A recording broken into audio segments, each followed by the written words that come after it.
STD solutions. ठीक है, आवाज़ नहीं आ रही, आतिफ को आवाज़ नहीं आ रही। एक दफ़ा और कंफर्म कर देंगे प्यारे बच्चों, सबको आवाज़ आ रही है?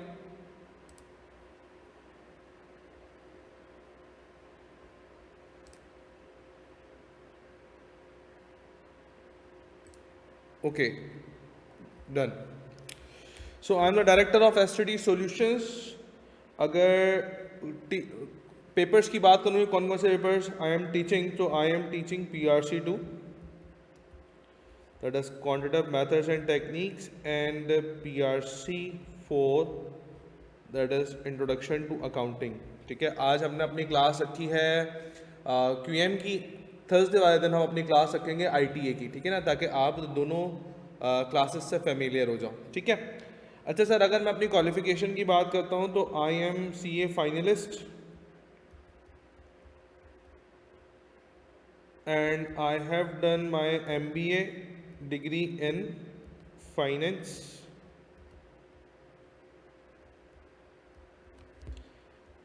इससे पहले I have completed my bachelor's, that is 2016। बहुत से स्टूडेंट्स होते हैं ना, जैसे आप लोग स्टूडेंट्स हैं, वो क्या कहते हैं, इंटरमीडिएट के बाद या A लेवल्स के बाद जो है अपने पास इसमें एडमिशन लेते हैं CA के अंदर।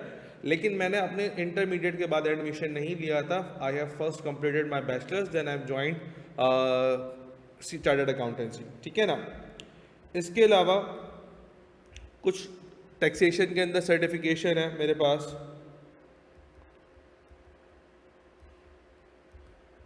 टैक्सेशन के अंदर टैक्स तो सबको पता है ना क्या होता है, काफ़ी मशहूर है मार्केट के अंदर। ठीक है ना, तो टैक्सेशन के अंदर सर्टिफिकेशन मेरी हुई है। इसके अलावा I have completed my certification in finance literacy.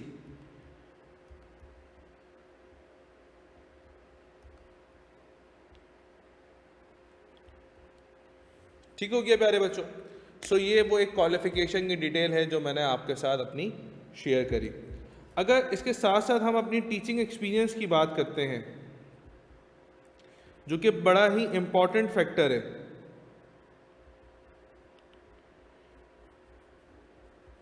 देखिए, टीचिंग एक्सपीरियंस या किसी भी फील्ड का एक्सपीरियंस बंदा जो है ना, वो जो चीज़ें आपको गाइड कर सकता है, इस वो दूसरा बंदा गाइड नहीं कर सकता जो कि एक अनएक्सपीरियंस हो। इस बात को कोई भी चीज़ आप डिनाई नहीं कर सकते, कोई भी लॉजिक आप डिनाई नहीं कर सकते। मिसाल के तौर के ऊपर, आपकी अगर तबीयत ख़राब है और आपने जो है वो किसी डॉक्टर को विज़िट करना है, सो आपके अगर 500 रुपीज़ फ़ीस है, एक एक्सपीरियंस डॉक्टर भी 500 रुपये चार्ज कर रहा है और एक अनएक्सपीरियंस डॉक्टर भी 500 रुपये चार्ज कर रहा है, आप जेन्युइनली मुझे बताइए कि व्हाट वुड यू प्रेफर, कि एक्सपीरियंस डॉक्टर को हम चेकअप करवाएं या एक अनएक्सपीरियंस डॉक्टर को चेकअप करवाएं?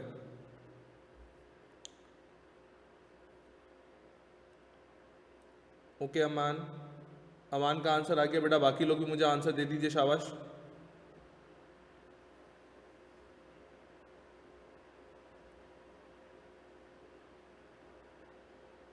तो आई होप सबका आंसर सेम ही है कि sir we will visit experience doctor, ऐसा है ना।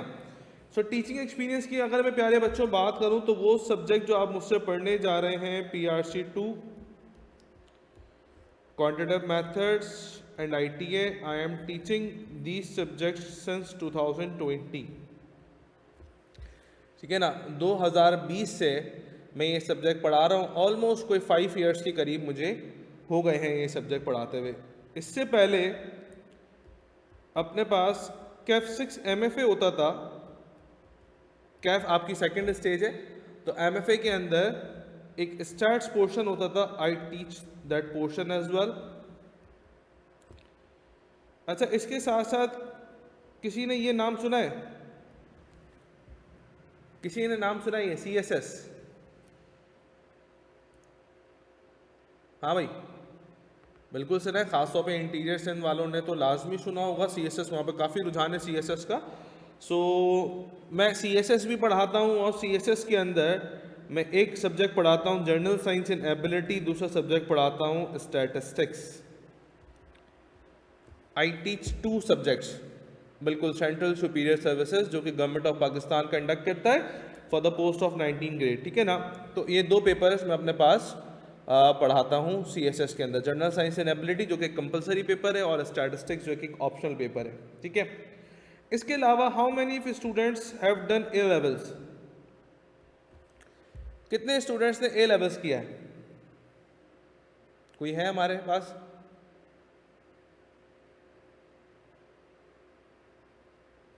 कोई भी नहीं है मेरे ख्याल में। चलो ए लेवल्स की अगर मैं बात करूं तो ए लेवल्स के अंदर I teach 3 subjects, that is S1, statistics 1, statistics 2 and mathematics 1, P1। ये 3 सब्जेक्ट्स में पढ़ाता हूँ स्टैट्स के अंदर, ठीक है। अच्छा, कोई है जिसने ग्रेजुएशन किया, बीकॉम किया है? कोई है बीकॉम वाला? कोई भी नहीं है बीकॉम वाला। तो बीकॉम वालों के अंदर I teach advance accounting, cost accounting,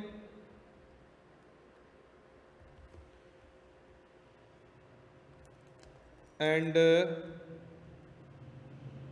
audit and income tax. ये 3 पेपर मोस्टली मैं बीकॉम के अंदर भी पढ़ाता हूँ, ठीक है ना। इसके अलावा how many of you done so far intermediate? Inter engineering का कौन है जिसने इंटर इंजीनियरिंग से किया? जी बेटा, इंटर इंजीनियरिंग वाला कोई है बच्चा हमारे पास?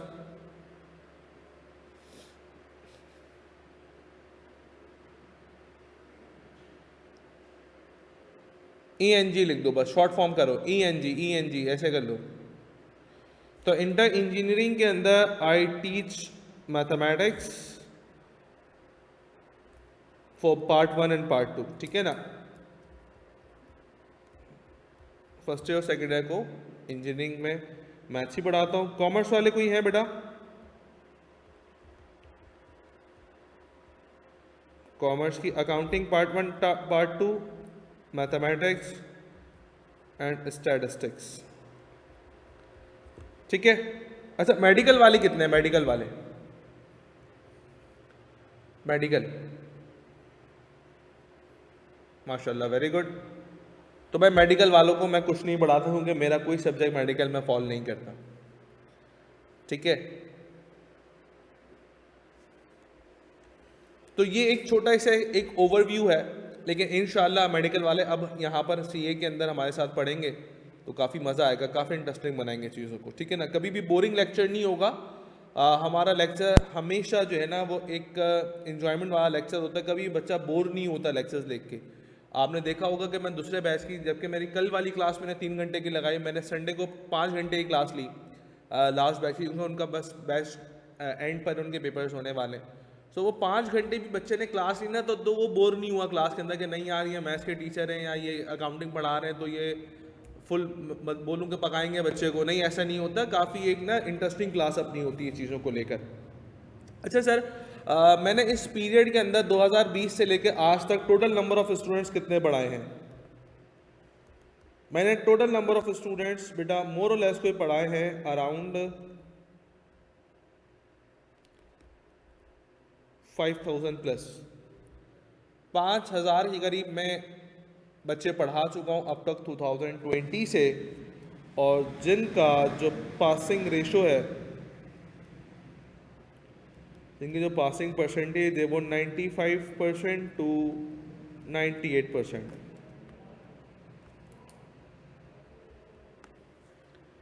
अल्हम्दुलिल्लाह।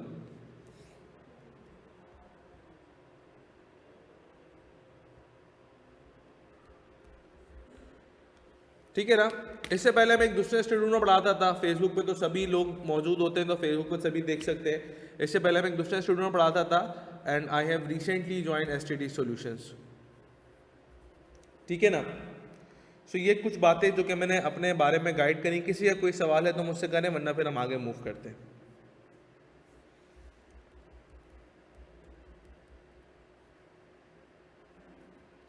शैल we move on?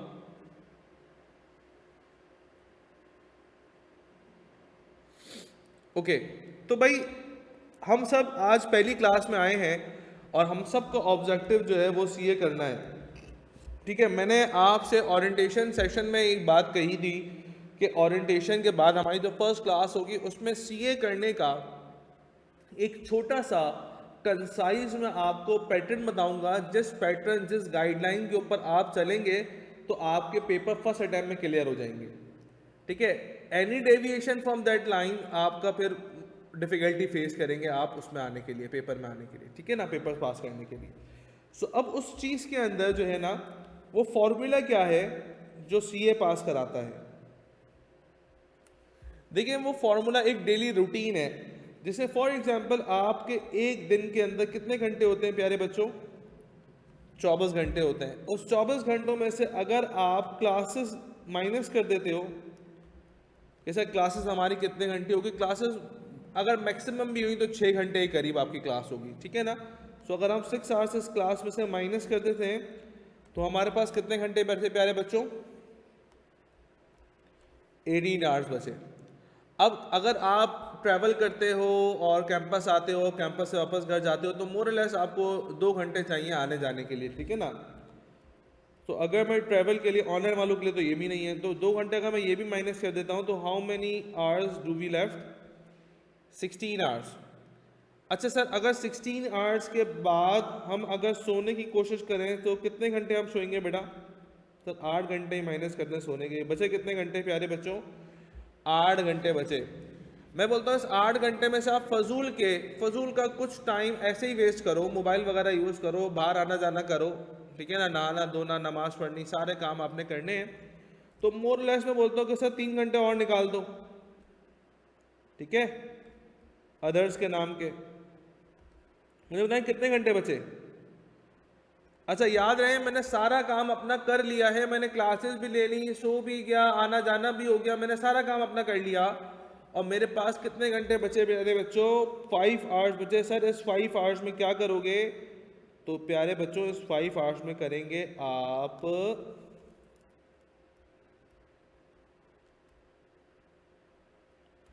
Self study. इस 5 घंटों में क्या करोगे भाई? सेल्फ स्टडी करोगे। सर सेल्फ स्टडी में क्या करेंगे? सेल्फ स्टडी में आप असाइनमेंट करेंगे जो मैं आपको दूंगा। सेल्फ स्टडी में क्या करेंगे प्यारे बच्चों? आप असाइनमेंट सॉल्व करेंगे जो मैं आपको प्रोवाइड करूंगा। अच्छा, मैं हर बच्चे के ऊपर ना एक स्ट्रिक्ट सर्वेलेंस रखता हूं ताकि वो बच्चा जो है ना एक आउटकम प्रोवाइड करे, रिजल्ट आया उस बच्चे का, कि अगर बच्चा मेहनत कर रहा है, टीचर मेहनत कर रहे हैं, उसके पेरेंट्स मेहनत कर रहे हैं, बच्चा भी साथ में मेहनत कर रहा है, तो बच्चे का टाइम वेस्ट ना हो, पेपर पास हो। जब भी मैंने आपसे ओरिएंटेशन में सेशन में कहा था कि मेरे भाई अगर मेरी गाइडलाइन के ऊपर बच्चा चले, तो मैं एक बात ये चैलेंज के साथ बोलता हूं जो पाकिस्तान में कोई नहीं बोलेगा, कोई टीचर क्यूएम का आपको नहीं बोलेगा कि आपके पेपर पास कराने की जिम्मेदारी मेरी है, I am the responsible of your paper. लेकिन एक छोटी सी कंडीशन है कि वो बच्चा बताई हुई गाइडलाइन फॉलो करे, ठीक है, असाइनमेंट्स टाइम पे सबमिट कराए, टाइम पे चेक करवाए, ठीक है, कोई क्यूरीज हो वो टाइमली मुझसे पूछे। देखो हमेशा एक बात याद रखना, अगर आपके इस हाथ में दर्द हो रहा है और आप इस दर्द को इग्नोर करते हो, धीरे धीरे आहिस्ता आहिस्ता इस दर्द को बढ़ता रहता है ये दर्द।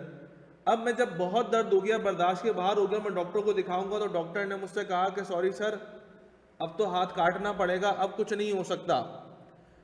काश आप मेरे पास पहले आए होते तो हम मेडिसिन देके ठीक कर देते। डॉक्टर ऐसा बोलता नहीं बोलता भाई कि आप कुछ टाइम पहले आए होते तो बेहतरी के चांसेस थे, अब तो कुछ नहीं हो सकता, अब तो हाथ काटना पड़ेगा। तो फिर मुझे बताओ कि अगर डे 1 के ऊपर ही मैं चले आता कि डॉक्टर मेरे हाथ में दर्द हो रहा, चेक करें भाई क्या मसला है, तो उस टाइम के ऊपर मसला रिजॉल्व हो जाता है या नहीं हो जाता? हाँ भाई स्टूडेंट्स, अगर स्टार्टिंग में ही हम प्रॉब्लम आइडेंटिफाई कर ले तो हमारा मसला हल हो जाएगा या नहीं हो जाएगा? जल्दी से बताओ। बिल्कुल हो जाएगा। तो कहने का मकसद यही है प्यारे बच्चों कि आप लोगों को एक छोटी सी भी क्यूरी हो ना तो मुझे व्हाट्सएप करो, सवाल के पिक्चर लो मुझे व्हाट्सएप करो, वॉइस नोट भेजो मुझे व्हाट्सएप करो, कैंपस के ऊपर हो तो मुझसे कॉल कर लो, मुझे टाइम ले लो, मैं आपको टाइम नोट करूंगा बेटा कि 5 बजे मुलाकात करेंगे, 5 बजे से बैठेंगे ऑनवर्ड, जितना टाइम बोलोगे उतना टाइम बैठेंगे, साथ में बिठा के कराऊंगा, ठीक है ना। तो कहने का मकसद ये है कि बहुत सारी ऐसी चीजें हैं चूँकि मैं अपने स्टूडेंट्स के ऊपर फोकस करता हूँ, उनके साथ बैठ के काम करवाता हूँ, तभी मैं उनको बोलता हूँ कि बेटा आपका पेपर पास कराने की रिस्पॉन्सिबिलिटी मेरी है, सिर्फ आपने करना ही है कि जो बताई जा रही है गाइडलाइन उसको फॉलो कर लो, बस अपने लिए आसानी करोगे, आपका पेपर पास हो जाएगा, इधर उधर देखने की ज़रूरत नहीं पड़ेगी। आज मेरे पास कैंपस के ऊपर बच्चा आता बोलता है सर मैंने वहाँ से पढ़ा था, मैंने वहाँ से पढ़ा था, 2 अटैम्प हो गए, 3 अटैम्प हो गए, मेरा पेपर पास नहीं हो रहा। मैं बोलता हूँ कोई मसला नहीं है, सब जगह से घूम लिया आप लोगों ने, 2-3 अटैम्प्ट हो गई, गुजर गई, अब कोई मसला नहीं है यार, अब आओ बैठो। तो ऐसे ऐसे बच्चे जिनका 3-3 अटैम्प्ट से पेपर फेल हो रहा है, मैं भी नाम नहीं कोट करूंगा कहाँ कहाँ से पढ़ रहे हैं, तो इतनी जगह से पेपर फेल हो रहा है उनका, 3 अटैम्प्ट से पेपर फेल हो रहा है, फिर मेरे पास आता है, बोलता नहीं यार एक काम करना है आपने, सिर्फ क्लास में मौजूद हो, मेरे पास मेरे सामने मौजूद हो, मेरे सामने अपना काम करते रहो, इंशाल्लाह पेपर पास हो जाएगा। और वाकई अल्लाह का करम हुआ कि पेपर पास हो गया उस बच्चे का। वो बिल्कुल डिमोटिवेटेड था कि सर बस अब पेपर इस दफ़ा ही पास नहीं होगा तो मैं छोड़ दूंगा सीए, मैं नहीं करूंगा। तो कहने का मकसद ये है बेटा, दोबारा रिपीट करता हूँ, पेपर पास कराने की रिस्पॉन्सिबिलिटी मेरी, सिर्फ एक काम आपने करना है कि बताई हुई गाइडलाइन को आपने फॉलो करना है। ठीक हो गया? तो मेरे साथ जितने भी ऑनलाइन स्टूडेंट्स और फिजिकल स्टूडेंट्स हैं, तब एक प्रॉमिस कर लो कि भाई बताई हुई गाइडलाइन फॉलो करोगे, इंशाल्लाह पेपर पास होगा। बोलो सब इंशाल्लाह।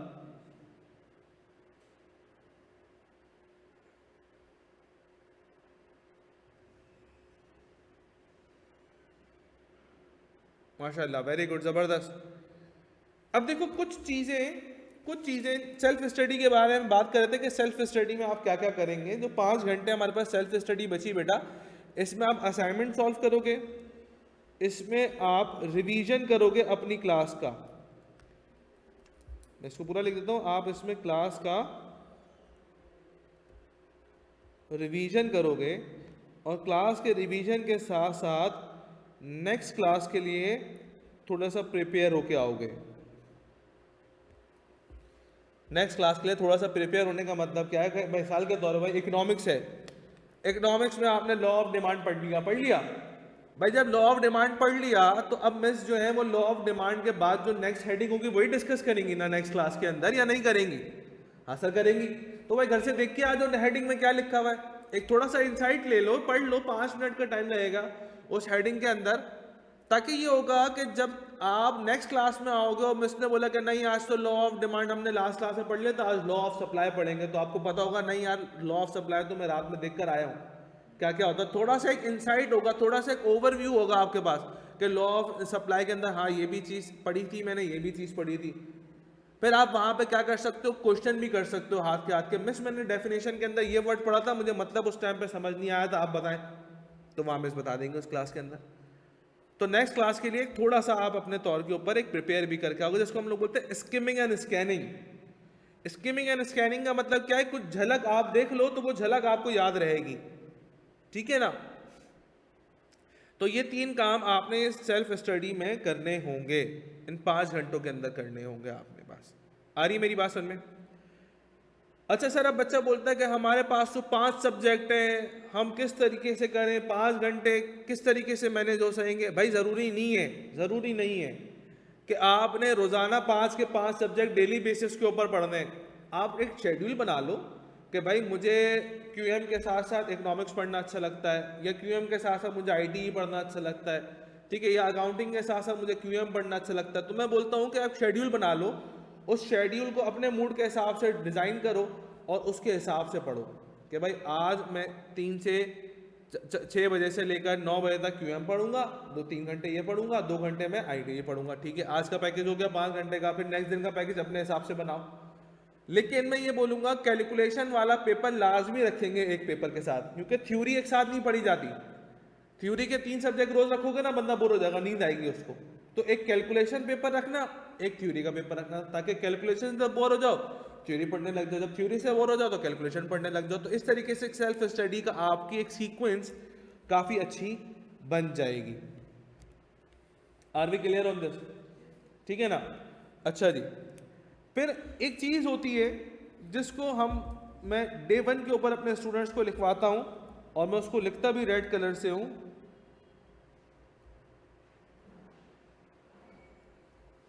मैंने क्या लिखा है प्यारे बच्चों? रीजंस ऑफ फेलियर, फेल होने का रीजन क्या है? देखो, अगर किसी बंदे को यह पता हो ना कि हार्ट अटैक का रीजन क्या है, या ये चीज खाएंगे तो अल्लाह ना करे हार्ट अटैक आएगा, मैं आपको लिख के देता हूं, चैलेंज के साथ ये बात बोलता हूं कि बंदा जिंदगी में कभी वो चीज नहीं खाएगा। अगर आपको एक चीज के बारे में पता चल जाए कि भाई ये एक फ्रूट है, इस फ्रूट को खाओगे तो आपके बॉडी में पॉइजन फैलेगा, जहर फैलेगा, आप खाओगे कभी नहीं? खाएगा। सर पागल थोड़ी है हम खाएंगे, है सब बच्चा यही बोलेगा, सर हम पागल थोड़ी है, खा लेंगे तो हमारे जिस्म में जहर फैल जाएगा। तो भाई रीजन ऑफ फेलियर का मतलब ये वो रीजन है जो करोगे तो क्या होगा? फेल हो गए। तो आए हम पास होने के लिए, आए हम चार्टर्ड अकाउंटेंसी बनने के लिए, तो अच्छा है ना कि ये चीजें पता चल जाए। या खुद टेस्ट करना है हल फल खा खा के कौन से में जहर फैलता है, कौन से में नहीं फैलता। हाँ भाई क्या बोलते हैं, अच्छा है या नहीं है कि आपको डे 1 पे पता चल जाए कौन कौन से काम नहीं करने? हाँ सर बता देता हूं मैं। पहला काम,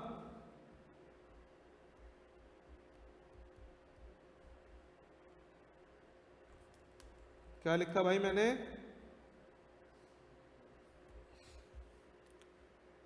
क्या लिखा? Selective study. Sir what is selective study? Selective study क्या है? सेलेक्टिव स्टडी का मतलब होता है सर कुछ इंपॉर्टेंट है क्या, कुछ इंपॉर्टेंट है, कोई इंपॉर्टेंट टॉपिक्स, कोई इंपॉर्टेंट चैप्टर्स हैं, इसका मतलब है सेलेक्टिव स्टडी। बदकिस्मती ये है हमारी कि हम जिस एनवायरनमेंट में पले बड़े होके आ रहे हैं, हमने जहाँ से अपनी स्कूलिंग करी, मैट्रिक किया, इंटर किया, 9 मैट्रिक और फर्स्ट ईयर सेकेंड ईयर के बताऊँ तो हमने सारे इंपॉर्टेंट याद भी 5 ईयर से करें, करें नहीं करें? पूरे पूरे चैप्टर्स, तो किसी कोई एक आध बच्चा होगा जिसने पूरे पूरे चैप्टर्स नोट्स पकड़ के याद किए हुए होंगे, वरना हर बच्चा 5 ईयर से निशान लगाता है, ये हर साल आता है, ये इस साल भी आएगा, ये एक साल छोड़ के आता है, पिछले साल आ चुका है, इस साल नहीं आएगा। हकीकत में ऐसा होता था भाई, कोई बच्चे को कहीं से आंसर नहीं मिलता था तो वो भी 5 ईयर में से याद करके चिपका के आया था बोर्ड को, फिर आ गई 80%, बच्चा भी खुश, पेरेंट्स भी खुश, बच्चा सोच रहा है बहुत पढ़ने वाला हूँ, आई के पाता उल्टा कर देता है। तो ये क्या चीज़ है? प्रोफेशनल क्वालिफिकेशन में ये थोड़ी होता है। तो there is nothing important, everything is important, every single definition is important for your exam. हाँ उसमें कुछ लीस्ट इंपॉर्टेंट, कुछ मोस्ट इंपॉर्टेंट होंगे, लेकिन कोई भी चीज इररेलेवेंट नहीं होगी। सारी की सारी चीज आपने करनी है, पूरा का पूरा कोर्स आपने पढ़ना है, ठीक है ना? अच्छा जी, सेकेंड चीज,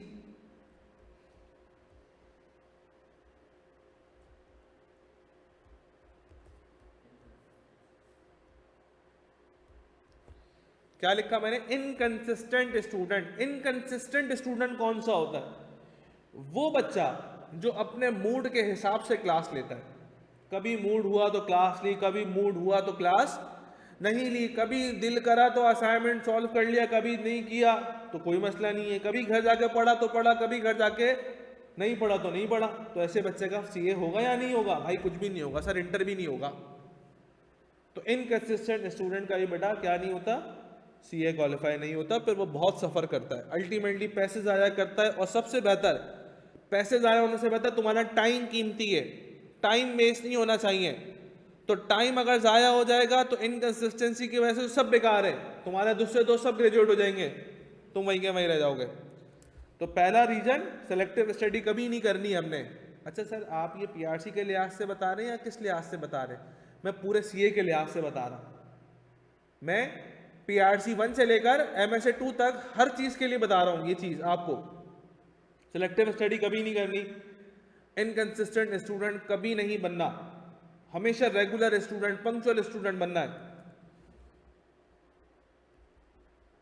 अच्छा कभी आर्मी वाले, आपने लोगों को देखा है आर्मी के सोल्जर्स को, वो बिल्कुल स्ट्रेट खड़ा होता है यूं, देखा है? और सारे के सारे वैसे ही खड़े हुए। उनको सबसे पहले एक चीज सिखाई जाती है, डिसिप्लिन। डिसिप्लिन है तो बाकी सारी चीजें हैं, डिसिप्लिन नहीं है तो कोई चीज नहीं है। आप जिम में जाते हो ना बॉडी बनाने के लिए, आप महीने में से 3 दफा जाओ, 4 दफा जाओ जिम, क्या लगता है 1 साल में बॉडी बन जाएगी? सर 20 साल भी लगाएंगे ना तब भी नहीं बनेगी, क्योंकि आप टाइम पास कर रहे हैं। रेगुलर जाएं, रेगुलर जाएं, हफ्ते में 6 दिन जाएं, 1 दिन बॉडी को रेस्ट दें, आपकी बॉडी बन जाएगी। तो कंसिस्टेंसी मैटर करती है। इनकंसिस्टेंट स्टूडेंट होगा, पेपर पास नहीं होंगे, तो आपने रेगुलर और एक पंक्चुअल स्टूडेंट बनना होगा। अच्छा, जब आपकी सेलेक्टिव स्टडी होगी तो इसका मतलब आपने कोर्स लिमिटेड कवर किया है, लिमिटेड कवर किया है या नहीं किया? तो जब लिमिटेड कवर किया है तो आपके पास लैक ऑफ नॉलेज होगी या नहीं होगी? है? सवाल पूछ रहा है आई कैप चैप्टर नंबर 5 के हिसाब से, बच्चा आंसर लिख के आ रहा है चैप्टर नंबर 3 के हिसाब से, तो आई कैप बोलेगा यार ये क्या मजाक कर रहे हो मेरे साथ, चैप्टर नंबर 5 का सवाल पूछा है, तुम चैप्टर नंबर 3 के हिसाब से आंसर लिख के आ रहे हो मुझे। तो लैक ऑफ नॉलेज वाले बच्चे का भी पेपर पास नहीं होता। अच्छा, एक चीज और लिखता हूं मैं, जिसको मैं लिखता हूं lack of practice. Lack of practice का मतलब क्या है? लैक ऑफ प्रैक्टिस का मतलब क्या है कि सर आपके भाई के कॉन्सेप्ट टनाटन है, कॉन्सेप्ट मुझे आते हैं, फॉर्मूला मुझे पता है क्या लगना है, लेकिन मैं वर्किंग करता हूं ना तो मुझे एक सवाल को सॉल्व करने के लिए कम से कम भी 10 मिनट लगते हैं। तो भाई अगर एक सवाल को 10 मिनट लगेंगे तो अगर तुम 20 सवाल की प्रैक्टिस करोगे तो कम होता चला जाएगा टाइम या नहीं होता चला जाएगा? हाँ सर, आपका हाथ सेट हो जाएगा सवाल के ऊपर या नहीं? बिल्कुल होगा। तो वो 10 मिनट से रिड्यूस होते होते आप आ जाओगे 3 मिनट 4 मिनट के ऊपर, पेपर के लेवल पे आ जाओगे। लेकिन लैक ऑफ प्रैक्टिस का मतलब क्या है? वो बच्चा जिसने 2 सवाल सॉल्व करे, उसने बोला हाँ यार मुझे तो आता है, और फिर उसने प्रैक्टिस ही नहीं करी, तो पेपर में जाएगा तो सही, सॉल्व तो करेगा लेकिन इनकम्प्लीट छोड़ के आएगा पेपर अपना। क्या छोड़ के आएगा? इनकम्प्लीट पेपर छोड़ के आएगा। तो जब पेपर भी इनकम्प्लीट छोड़ के आएंगे तो पेपर पास होने के चांसेस नहीं होते बेटा, तब भी पेपर आपका फेल होता है। ठीक है। और लास्ट चीज अपने पास जिसको मैं बोलता हूं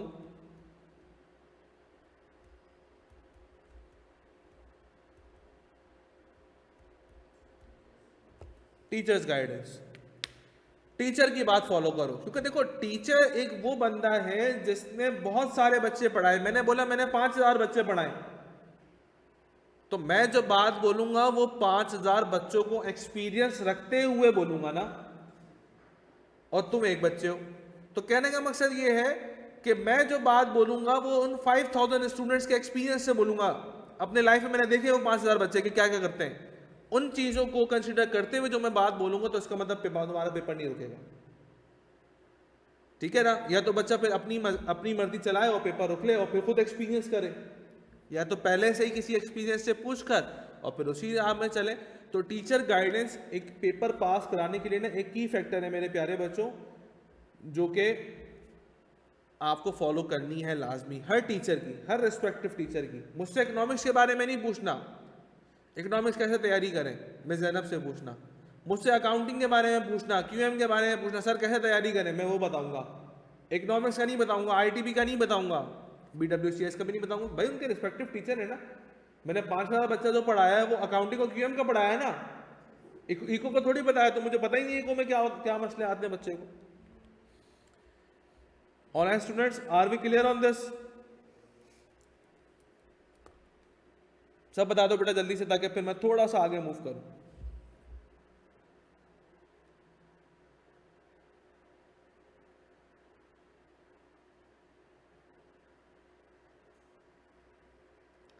ऑनलाइन स्टूडेंट बेटा प्लीज मैसेज करें, इतने सारे बच्चे ऑनलाइन हैं।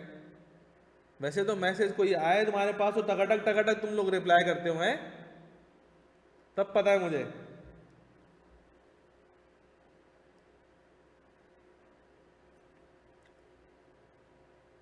चलो जी आ जाओ।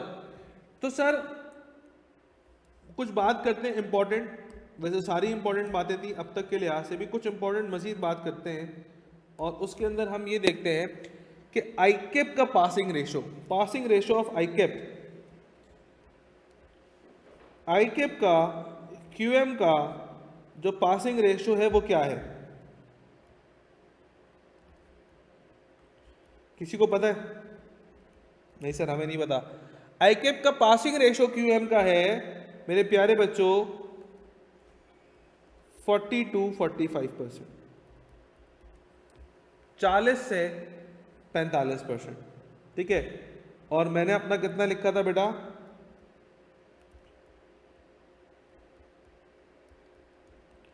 मैंने अपना पासिंग रेशो कितना लिखा था? 95% to 98%। अब एक बच्चा बोलता है कैसे? कैसे? ऐसा कैसे हो सकता है? तो भाई ऐसा ऐसे हो सकता है कि मैं तो अपने स्टूडेंट्स को देख के बता रहा हूँ ना, परसेंटेज आईक्यूब तो पूरे पाकिस्तान में बता रहा है, मैं पूरे पाकिस्तान में थोड़ी पढ़ा रहा हूँ, बहुत सारी जगह बहुत सारे टीचर्स पढ़ा रहे हैं। तो सर आप ऐसा क्या करवा रहे हैं जो बाकी टीचर्स नहीं करवा रहे? कुछ ना कुछ तो डिफरेंशिएटिंग फैक्टर होगा, नहीं होगा? कि सर आपने ये काम कराया, दूसरे टीचर ने नहीं कराया था, तो आपके पढ़ने, आपके उस वजह से पेपर बच्चे का पास हो रहा है, बाकी पेपर इस वजह से फेल हो रहा है बच्चे का। तो बेटा उन सारी चीजों के अंदर आओ देखते हैं कि हम क्यूएम किस तरीके से पढ़ेंगे। देखो बेटा, सबसे पहले क्यूएम के अंदर हम करेंगे आपकी कॉन्सेप्ट बिल्डिंग।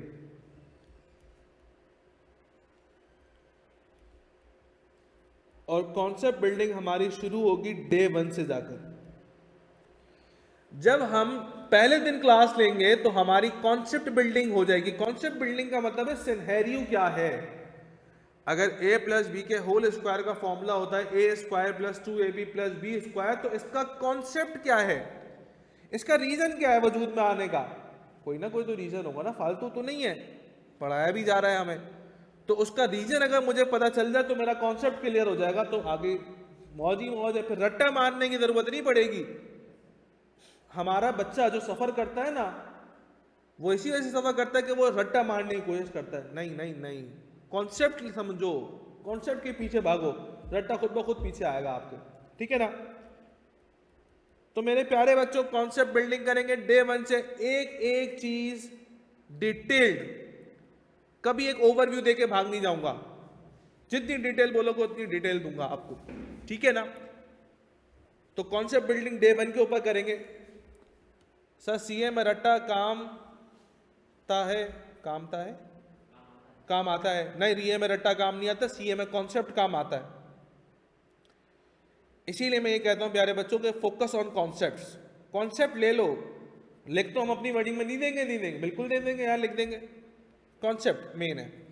अच्छा सर, कॉन्सेप्ट के बाद क्या करेंगे? सर कॉन्सेप्ट के बाद हम क्लास में प्रैक्टिस करेंगे मेरे सेपरेट हैंडआउट से। अच्छा, मैंने हर सब्जेक्ट के, हर चैप्टर के अपने पास ना हैंडआउट बनाए हुए हैं, और मैं उस हैंडआउट जो है ना आपको उसी से प्रैक्टिस कराऊंगा, और वो सारे हैंडआउट मैं आपको पीडीएफ फॉर्म के अंदर, सॉफ्ट कॉपी के अंदर व्हाट्सएप के ऊपर प्रोवाइड कर दूंगा कि बेटा ये क्वेश्चन है जो कि हम सॉल्व कर रहे हैं, ठीक है? ऑलमोस्ट एक चैप्टर के ऊपर कोई मोर और लेस 15 से 20 सवाल, 25 सवाल हम सॉल्व करेंगे एक चैप्टर के ऊपर, ठीक है ना? कुछ चैप्टर ऐसे हैं जिनके ऊपर ज़्यादा भी करेंगे।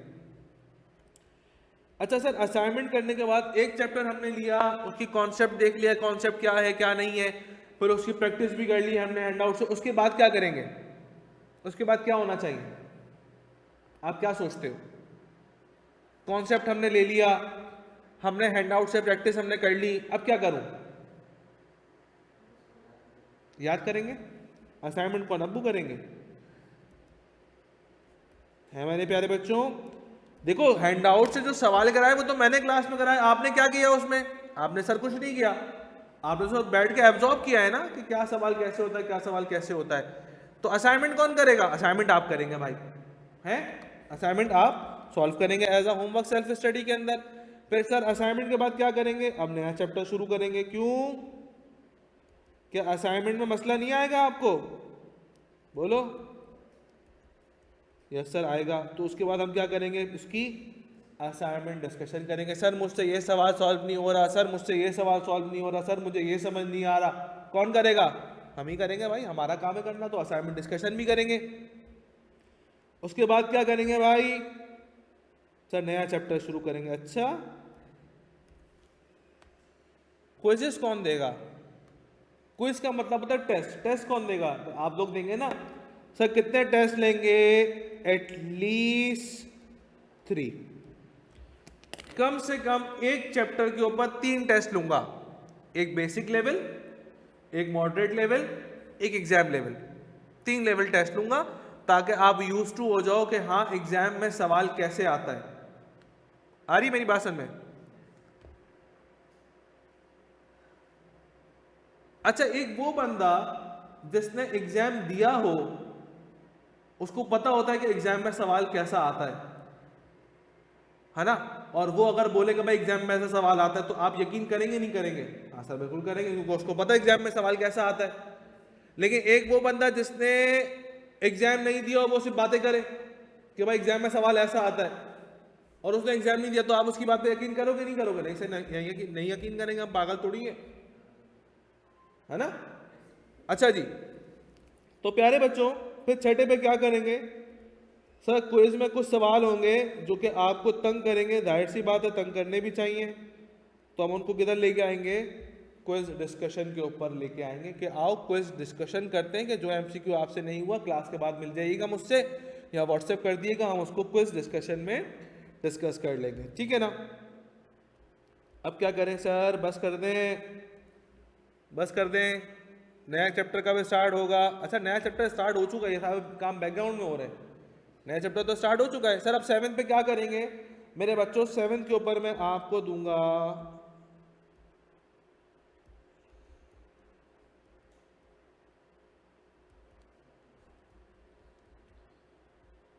देखो, कुछ बच्चे ऐसे होते हैं ना, वो क्लास में सवाल नहीं पूछते, उनको डर लगता है कि अगर मैंने सवाल किया तो बराबर वाला बच्चा हंसेगा, जबकि बिल्कुल ही गलत अप्रोच है, हंसता रहे वो, उसने थोड़ी फीस दी है, हमने फीस दी है तो हम अपनी फीस हलाल करेंगे। तो हम क्या करेंगे बेटा, ऐसे प्यारे बच्चों के लिए मैं सेपरेट डिस्कशन टाइम देता हूं कि आप मुझसे टाइम डिसाइड कर लो, मैं आपको बैठकर अकेले में समझा दूंगा, ठीक है। फिर सर अगर बच्चा तब भी शर्माए कि नहीं सर हमें आपके पास नहीं आना है, आप सेपरेट बुला रहे हैं पता नहीं क्या हो, तो कोई मसला नहीं भाई, अगर ऐसा भी आपको डर खौफ हो तो व्हाट्सएप कर दो मुझे, किस नंबर के ऊपर? इस नंबर के ऊपर। अपनी क्यूरी पिक्चर लो उस सवाल की और मुझे वॉइस नोट भेजो। अच्छा, मैसेज करने का एक पैटर्न आज समझ लीजिए, क्योंकि हमारी पहली क्लास है, तो मेरे प्यारे बच्चों मैसेज करने का एक तरीका, ना मुझे सर लिख के भेजो, ना मुझे सलाम लिख के भेजो। पता क्या होता है, बच्चे ने क्यूरी अभी पूछनी है, पहले मुझे एक मैसेज करेगा सलाम का, फिर मैं उसको वालेकुम सलाम भेजूंगा, तो पता चला 1 घंटे बाद वो देखेगा तो फिर मुझे क्यूरी भेजेगा, तो टाइम वेस्ट हो रहा है ना। शॉर्ट काम करो, सवाल की पिक्चर भेजो, वॉइस नोट भेजो, बस 2 चीज़ें। ना सलाम ना सलाम वॉइस नोट में ही कर लो ना यार, उसमें थोड़ी मसला थोड़ी है, मैं ये नहीं कह रहा सलाम नहीं करो, सलाम वॉइस नोट में ही कर लो। तो मैसेज 2 करो, सिर्फ एक सवाल भेजो और एक उसके नीचे एक छोटा सा वॉइस नोट भेजो कि सर ये काइंडली ये वाला सवाल एक्सप्लेन कर दें, खत्म हो गई बात, मैं जानूँ आपका काम जा रहे हैं, ठीक है ना। अच्छा सर अब क्या करेंगे? अब मेरे प्यारे बच्चों करेंगे हम रिवीजन, जो अभी मैं दूसरे सेशन का करा रहा हूँ, रिवीजन सेशंस। ये रिवीजन सेशंस आपके पेपर के लिए मोस्ट इंपॉर्टेंट है, क्योंकि इनके अंदर मैं आपको सॉल्व करवाता हूं अपना फुल एंड फाइनल असाइनमेंट।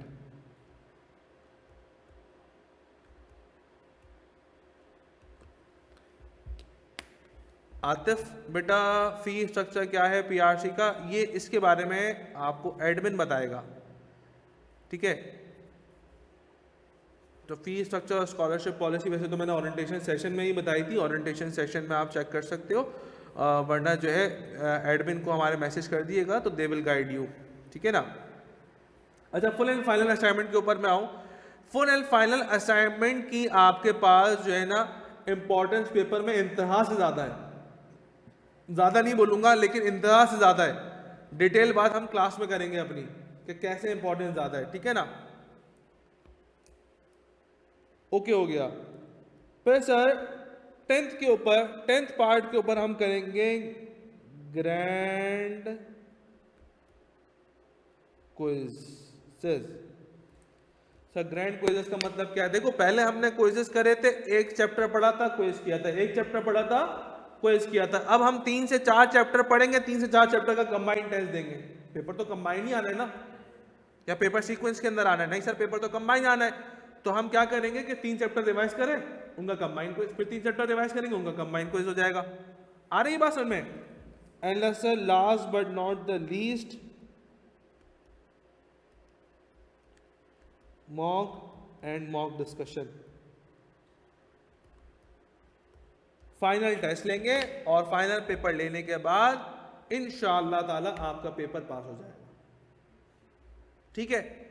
तो भाई ये वो काम है जो कि मैं एक क्लास में हर एक बच्चे के साथ, मेरे लिए कोई फेवरेट स्टूडेंट नहीं है, मेरे लिए सारे फेवरेट स्टूडेंट हैं, सिवाय उन बच्चों के जो बच्चे मेरी बात नहीं मानते। जो बच्चा असाइनमेंट चेक नहीं कराता, फिर वो जाहिर सी बात है कि फेवरेटिज्म में नहीं रहता।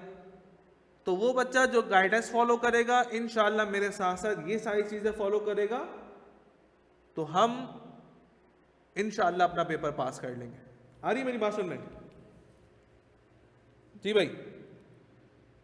सर आईकेप की स्कॉलरशिप के बारे में बताइएगा, या आईकेप की स्कॉलरशिप के बारे में भी गाइड कर देंगे अमान, लेकिन आज की क्लास में नहीं करेंगे, लेकिन इंशाल्लाह आईकेप की स्कॉलरशिप के बारे में भी गाइड कर देंगे, ठीक है। अच्छा जी सर, असाइनमेंट जब आप देंगे, वो असाइनमेंट कर, जब आप प्रैक्टिस कराएंगे, जब आप प्रैक्टिस करवाएंगे तो प्रैक्टिस किस लेवल की करवाएंगे? एक बात याद रखना, मेरी आदत नहीं है कि मैं आपको एग्जाम के लेवल तक पढ़ाऊं, नहीं है मेरी आदत कि जो एग्जाम में आए मैं वो पढ़ाऊं, नहीं है। पहली बात सुन लो। सर फिर क्या उससे कम पढ़ाएंगे क्या? तो प्यारे बच्चों, मैंने एक डिफिकल्टी लेवल डिनोट किया हुआ है अपना। कभी हम रेस्टोरेंट में जाते हैं ना, तो वहां पे स्पाइस लेवल लिखा हुआ होता है, 1 मिनट, 2 मिनट, 3 मिनट, 4 मिनट, इस तरीके से हमने डिफिकल्टी लेवल बनाया हुआ है। पेपर में मेरे हिसाब से डिफिकल्टी लेवल 4 का सवाल आता है एग्जाम में। किसका आता है? डिफिकल्टी लेवल 4 का। हम क्लास में कहां तक की प्रैक्टिस करेंगे? सर हम 5 की कर लेते हैं, 6 की कर लेते हैं, 7 की, 8 की, 9 की, 10 की, और 10 पे बस की, 10 पे बस। तो सर क्यों फारिग है कोई हम क्या? 4 का सवाल आ रहा है, डिफिकल्टी लेवल 10 तक जा रहे हैं क्या? सर कोई हम ही मिले हैं क्यों ये आपको? क्या नहीं, उसका मेन रीजन ये है कि देखो, जब लीडर्स बनने होते हैं ना, तो वो छोटा पूल नहीं देखते, बड़ा पूल देखते हैं, बड़ा एरिया देखते हैं, या नहीं छोटा एरिया देखते हो? कभी भी इंडक्शन होगी तो छोटी फर्म देखोगे, बड़ी फर्म देखोगे? सर बड़ी फर्म देखूंगा। सर जॉब से अपॉर्चुनिटी आ रही है, एक जो है ना कंपनी आपको करोला दे रही है, एक कंपनी आपको कल्टाचेरी, कौन सी में जाओगे? सर करोला वाले में जाऊंगा, हर चीज बड़ी चाहिए भाई मुझे, तो इसीलिए बड़ी चीजों के लिए मेहनत भी ज्यादा करनी पड़ती है। कुछ तो एक्स्ट्रा करूं ना, जो मार्केट से आपको डिफरेंशिएट करे। हाँ पता चलेगा यार सर सलान से पढ़ के आया था कराची में, वो ये करवाते हैं, दूसरे लोग ये नहीं कराते, पता चलेगा ना मार्केट को। तो इसीलिए डिफिकल्टी लेवल 10, अच्छा सारे चैप्टर्स के ऊपर हम डिफिकल्टी लेवल 10 पे नहीं जाते, कुछ स्पेसिफिक चैप्टर्स हैं जो कि आपके पूरे सीए की लाइफ के अंदर काम आएंगे, सिर्फ उन्हीं को हम डिफिकल्टी लेवल 10 पे जाके अचीव करेंगे, ठीक है ना। बाकी तो 6, 7, 8 के ऊपर बस वाइंड अप कर देंगे चैप्टर्स को लेवल पर। तो कहने का मकसद ये है बेटा कि पेपर में आईकेप का सवाल इस लेवल के ऊपर आता है, हम आपको प्रैक्टिस क्लास में इस लेवल की कराएंगे, इधर इधर, ताकि माइंडसेट यहाँ डेवलप हो, सोचने का नजरिया यहाँ हो, तो पेपर यहाँ आएगा तो पेपर आपके लिए हलवा लगेगा। इसीलिए आप मार्केट में हर उस बच्चे से पूछो जिस बच्चे ने मुझसे पढ़ा है, वो बच्चा बोलेगा यार पेपर तो बहुत आसान आता है, पेपर तो बहुत आसान आता है। अच्छा उस बच्चे से पूछो जो कि मुझसे नहीं पढ़ा, वो बोलेगा नहीं यार पेपर मुश्किल आता है। तो वो आसान और मुश्किल का फर्क क्या है? वो फर्क ये है कि भाई ट्रेनिंग किस तरीके से हुई है, ट्रेनिंग उसकी इस तरीके से कराई गई ना कि उसको चीजें आसान लगी। और पेपर में बच्चा ही कामयाब वो है जिसको पेपर आता हो, पेपर देख के पसीने नहीं छूटेंगे, बोला ये क्या पूछ रहा है, क्या अजीब और गरीब हिसाब किताब हो गया, ठीक है ना। तो प्यारे बच्चों, ये वो सारी चीजें हैं जो कि मुझ जैसा बंदा कराता है और बाकी जगहों पे नहीं होता, जिसकी वजह से रिजल्ट के स्टैटिस्टिक्स जो मैंने आपके सामने लिखे वो आपके सामने, ठीक है। किसी का कोई सवाल है तो मुझसे कर लीजिए प्लीज।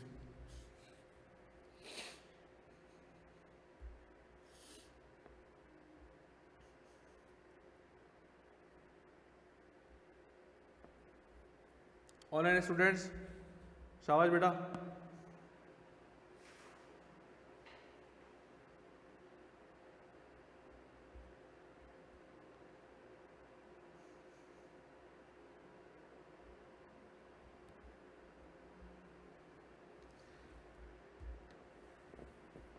किसी का कोई सवाल नहीं है भाई, जल्दी से बताओ।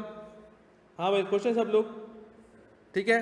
तो आज की क्लास में हमने बहुत सारी चीज़ें सीखी। बहुत सारी चीज़ें सीखने के अंदर सबसे पहला काम हमने ये सीखा कि हमें अपनी रूटीन किस तरीके से सेट करनी है, 5 घंटे एटलीस्ट हमने अपने पास, 4 से 5 घंटे। सर मार्च अटैम्प्ट में कुछ पेपर्स दें तो सिलेबस हो जाएगा? नहीं अमान, मार्च अटैम्प्ट इज टू नियर। आप मे अटैम्प्ट में 5 पेपर एक साथ दें। मार्च देखो कभी ना, एक बच्चा देखा छोटा, एग्जाम्पल देता हूँ, छोटा बच्चा होता है ना, वो चलने की कोशिश करता है, चलने की कोशिश करता है, फिर वो भागता है, भागने के बाद फिर वो गिर जाता है। तो जब वो गिरता है फिर खड़ा होता है। तो मैं ये बोलता हूँ कि अगर वो स्लो स्लो चलना सीखता और भागने की कोशिश नहीं करता तो नहीं गिरता। आहिस्ता आहिस्ता करो सारे काम, जल्दी नहीं है किसी बात की। जल्दी में क्या करना है? आई के अपने 5.5 साल दिए, 5.5 साल में ही करेंगे हम, 5.5 साल ही लगने, उससे कम तो लगने नहीं है। तो कहने का मकसद ये है प्यारे बच्चों कि जल्दी के चक्कर में नहीं, आप मार्च अटैम्प्ट को छोड़कर मई अटैम्प्ट के अंदर सुकून से अपने 5 पेपर्स की तैयारी करें और 5 पेपर एक साथ मई अटैम्प्ट में दे दें। जल्दी में नहीं आना हम लोगों ने, ठीक है ना।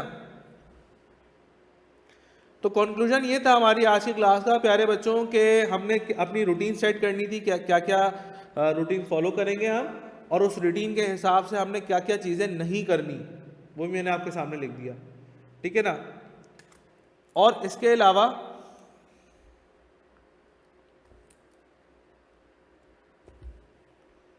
अलावा मेरे प्यारे बच्चों, अच्छा मैंने रीज़न ऑफ फेलियर में लिखवा दिया टीचर गाइडेंस, कि टीचर गाइडेंस फॉलो करोगे तो फेलियर हो जाओगे, ऐसा नहीं है भाई, ये अलग से है। इसको मैं 5th पार्ट स्टेरिक बना के लिख देता हूँ।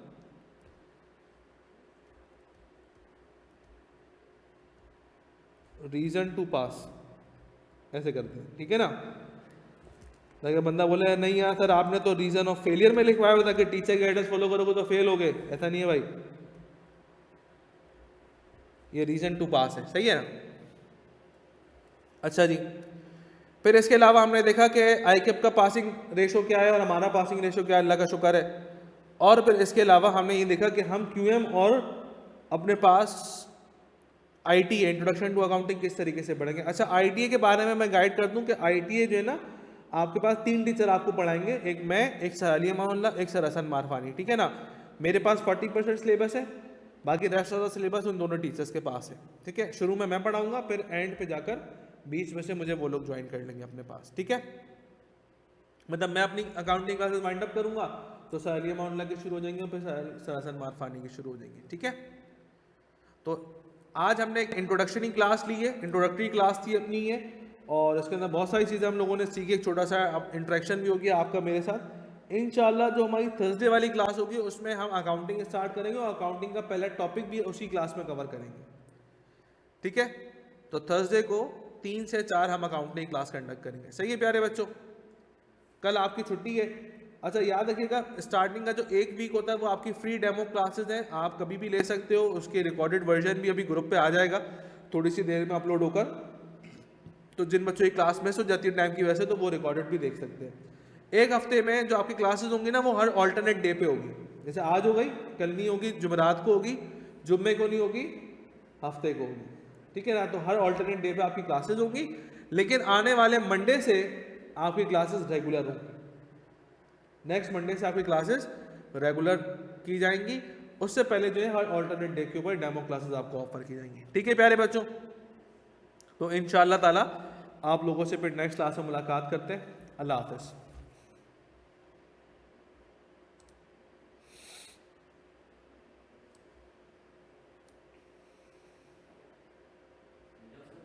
हाँ बेटा।